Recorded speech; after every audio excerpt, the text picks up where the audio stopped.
In the buzzing town of Akazmi, there lived a very wealthy man called Ichiko. Ichi simply means a respectable titled man in a community. He was married to a very beautiful, calm, and virtuous wife called Loma. He owned so many houses, cars, rubber and palm plantations, and so many other possessions. But Ichigo lacked one thing: he doesn't have a child of his own. Ichi and his wife have been married for 9 years, but their marriage was yet to be blessed with a child. During the early years of their marriage, Ichi never bothered about it. In fact, he loved his wife so much and always assured her that they would be have a kid someday. He always reminded her that all their medical test results have proven that they don't have any medical issue and they were fertile.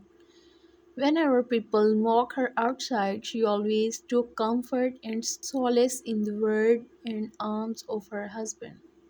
But all this changed one day, and it was during their 8th year of marriage.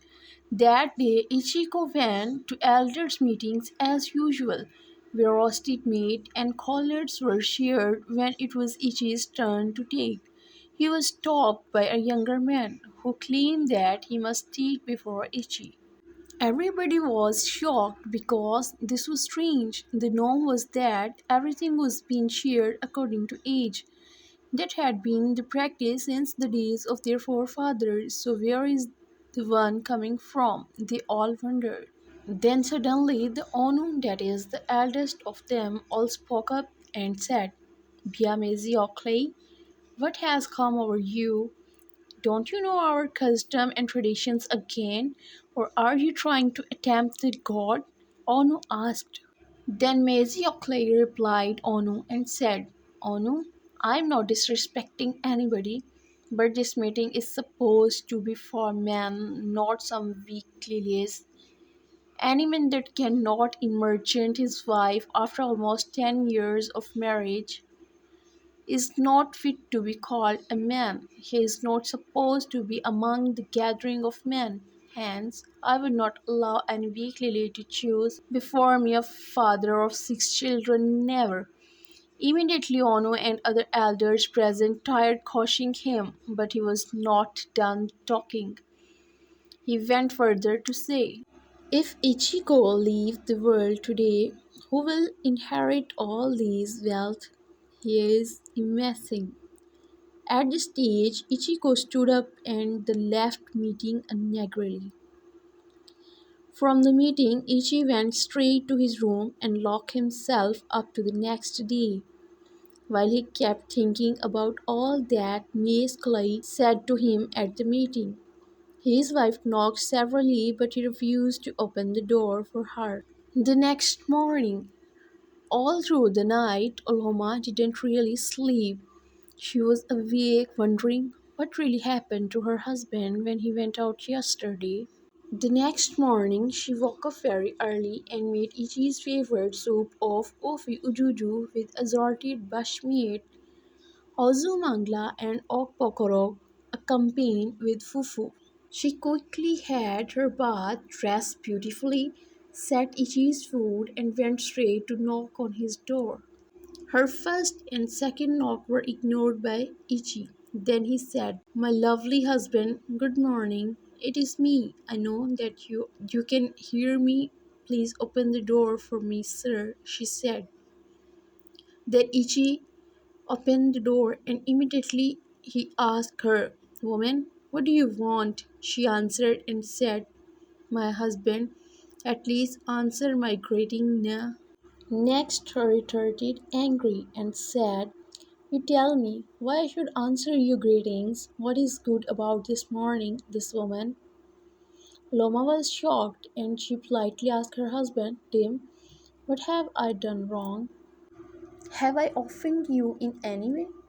Please tell me so that I can apologize. I don't like seeing you angry, she said. But Ichi immediately replied her in a harsh tone, saying, You are asking me why you have done wrong? So you don't know? At this point, Loma became more confused. In order not to aggressive the situation, she playful said, "Damn, since you didn't eat last night, I woke up very early and prepared your favorite offie juju and hot apko. Come and eat before it gets cold, my love." But this made Ichi angrier. He said, "Loma, you have made me a laughing stock in the whole community. Everyone mocks me, Aloma. Why have you chosen to disgrace me, Aloma? Why?"